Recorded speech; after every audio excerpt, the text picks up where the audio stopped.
Hello, this is Beth Locken from the Door County Library, and this is a program of Door County Reads.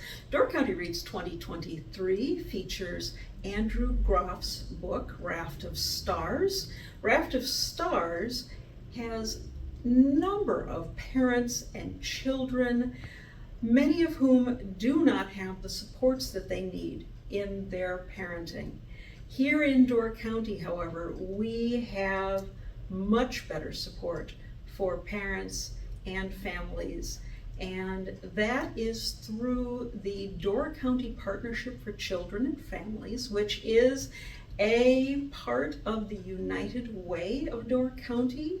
It's a strategic initiative of the United Way Door County, and we have with us Chad Welch, who is the Community Impact Coordinator for Education. Oh, that's a mouthful.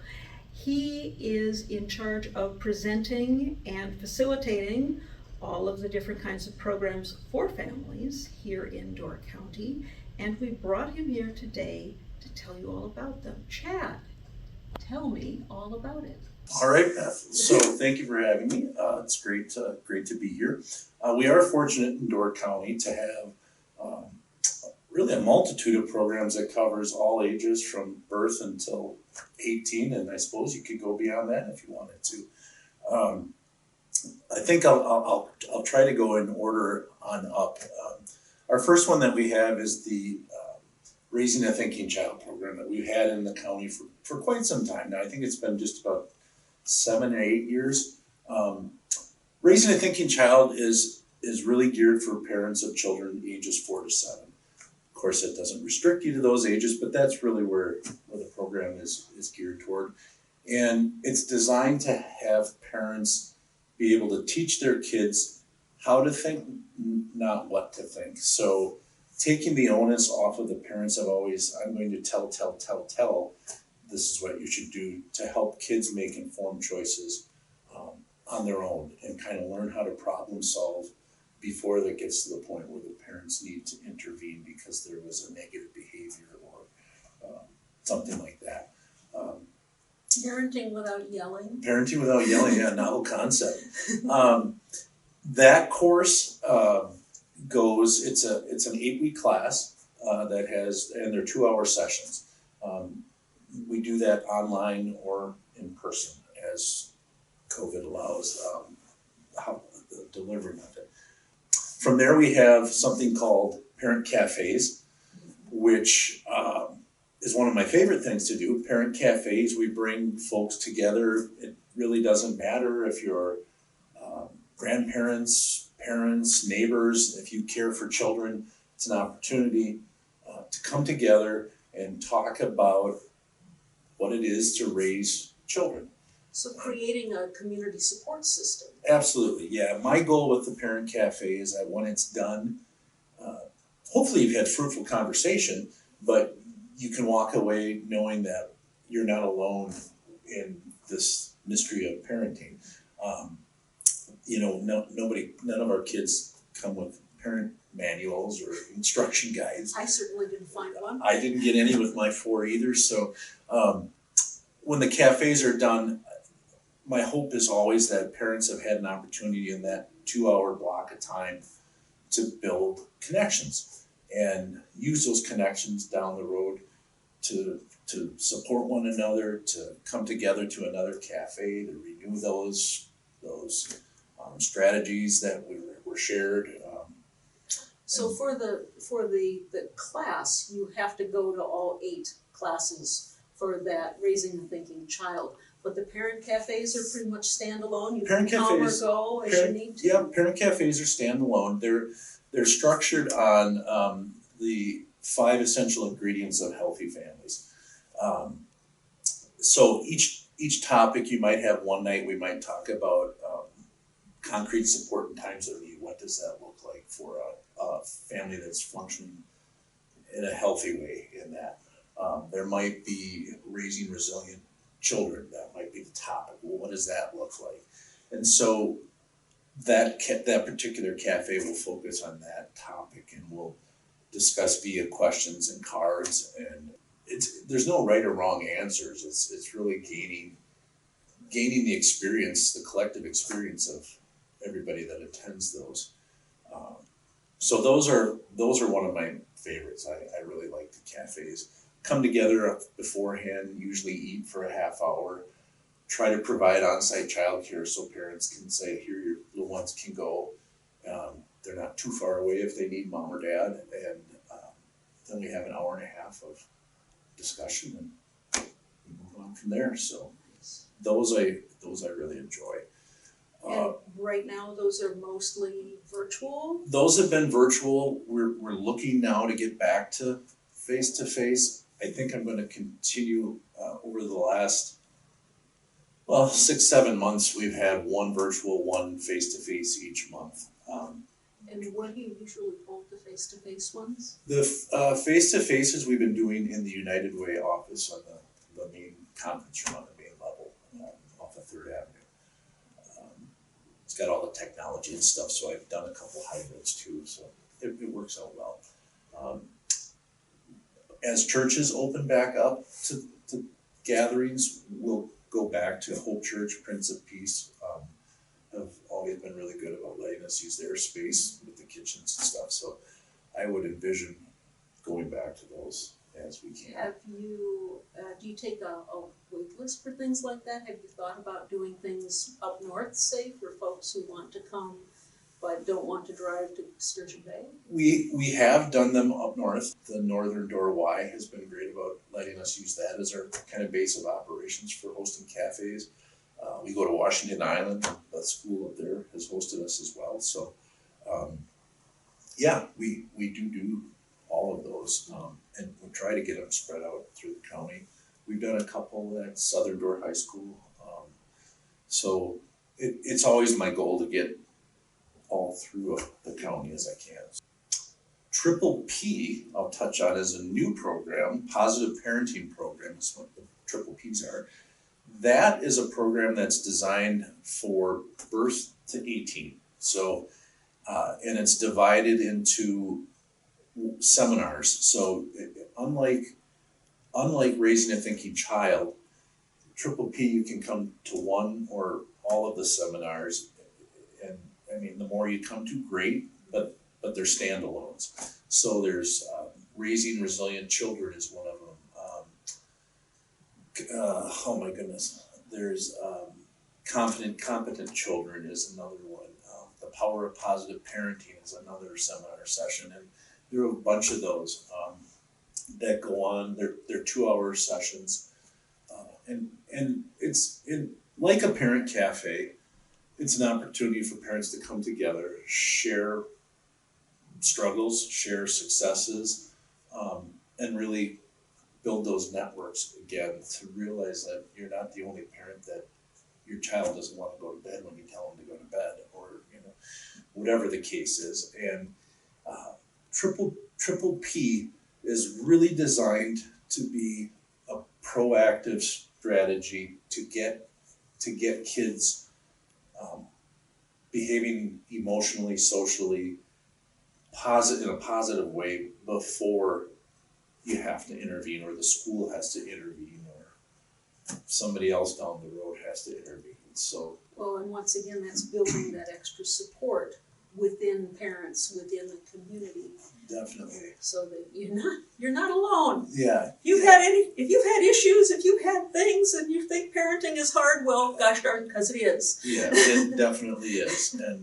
and that's one of the neat things with Triple P, is that it can be, you as the consumer can really take what you want from these seminars and tailor it to your specific situations. Certainly, I don't have all the answers in these. I'm not the expert parent, but the power of any of these classes is that when you come together, you've got 30 parents in a room that have all had a whole lot of experience, and you have that power of lived experiences that makes it, I think, beneficial. Plus, you take that content material and you can walk away with a network of help, if you will. So Triple P also has a teen extension where it's tailored for 13 to 18-year-olds. So if you're in those blessed years of parenting, yeah, I am too. I've got a 17-year-old daughter right now that I use my triple P on all the time. It's same idea, same concept, but targeted specifically for that age group to help parents get some strategies to deal with those fun years. So that's another one. Then we have block parties, which are toy blocks. We have at the partnership, I believe, 26 different types of toy blocks. And we want parents to come and play with their children. And it seems kind of people ask me like, well, that's weird. How do you teach people how to play? We really do. All it takes is if you go out to a restaurant, it never ceases to amaze me that you have a family, mom and dad are on their cell phones, kids are on their cell phones, and there's no interaction, dialogue, communication going on in families. And so the idea behind a block party is that parents get down on the floor, or grandma and grandpa, whomever is caring for the children, and play. And it's purposeful play where we engage kids in using math skills, science skills, social emotional reading. We have play assistants that come and help engage the families. Can you build a pyramid out of red blocks? How many red blocks do you have in your pile? Can you share your blue blocks with your brothers? Things like that where we're being very purposeful while we're letting the kids play. And with all of the different styles of blocks, the littlest ones can play with their big waffle blocks, and we've got the really cool magnetic Magnetiles. Yeah, Those are magnetiles. they're so neat that the older kids can play with. And we have those block parties. We had 4 last year. Again, COVID kind of made it a little dicey, but we were able to get 4 in, and as things normalize, we'll be doing more of those too. So, yeah. Another part of what we do is the WOW cafes. It stands for Words of Wisdom. Those are on the same model of a parent cafe, but they're strictly for teenagers. So same goal is building a network, a support network, but it's for the kids. Topics, same type of idea, except perhaps the one day we're going to say, how do you decide who you trust, and what if that person breaks the trust? Can they ever build it back? And I let the kids go. I'm their guide. Again, I don't have right or wrong answers. It's up to kids to share with one another, and those are some pretty amazing conversations that those high schoolers have. In the Words of Wisdom, I've done it where Sturgeon Bay High School has said, can you host one for our kids? I've done it with church groups. I've done it with Northern Door. Gibraltar School District has said, can you do it? Washington Island. So we do all those all over the place. Done them online via Zoom, where you got the little Brady Bunch effect that is 25 kids, or in person. Like the parent cafe, I try to feed the kids first, so we can kind of, do some icebreakers and get to know each other a little bit, and then we go off in a discussion, and those are always very rewarding and very productive. So I have those too. And then for other adults, we have the 7 essential ingredients of trauma-informed care.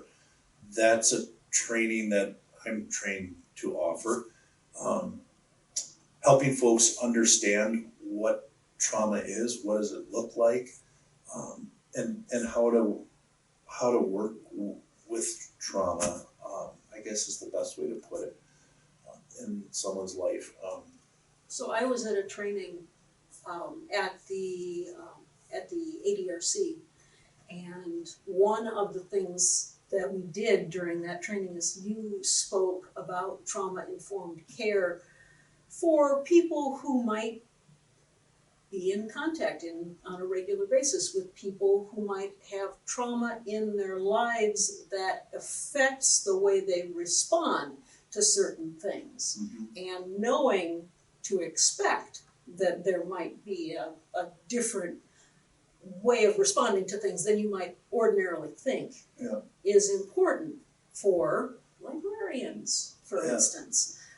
But there were police officers and firefighters and a bunch of other kinds of folks who interact with the public on a regular basis who were at that training.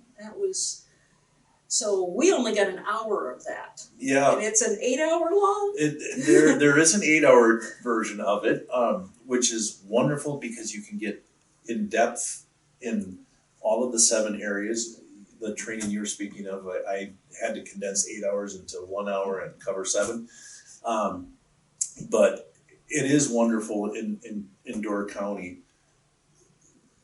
Every facet, whether it's county government, the library system, the school districts, law enforcement, fire, rescue, everyone is involved in this trauma-informed care. I'll call it an initiative. Because it is important to understand why people may respond or behave the way they do. I think it's important to understand in that it doesn't excuse a negative behavior if it is a negative behavior, but it may help you understand why the behavior is there. And that's important because, you know, I'm a big believer people don't wake up, never believe that I'm going to wake up and try to be a troublemaker today, or I'm going to go to school and get in trouble, and I just don't believe that in kids, adults. But there are mitigating factors that can certainly explain why some behave the way they do, and a lot of that is trauma and past experiences. So that's the trauma-informed care piece. Is that pretty much what you spend your days working on that? It is. Okay, so then, finishing off all of this other wonderful stuff. How do you take advantage of all these wonderful things in Door County? How do people reach out to join these things? Well, if you watch our website, doorcountyparents.com, and it's all lowercase, all of our offerings are always on our webpage with a calendar of events. Usually you don't need to register. Sometimes we ask you to just sign up so that you can do food. We can do food, childcare, whatever the case is. That is always the best place to look. The United Way's webpage will have the same things that we have. The info page that the library maintains has our stuff on it because my colleague Rebecca, the world of technology, which I don't fully understand, somehow she links all of that good stuff together. Or reaching out email or. And your email contact is on the Door County Parents website? It is, yes. So it's just chad@unitedwaydc.com. There we go. All right, so if you think that these wonderful programs are something that you would like to take advantage of, please contact the website, reach out to Chad. This is for you and it is free in this community. So thank you very much for watching today. Thank you, Chad, for coming in and talking with us. Absolutely. And that is everything. Reaching out email.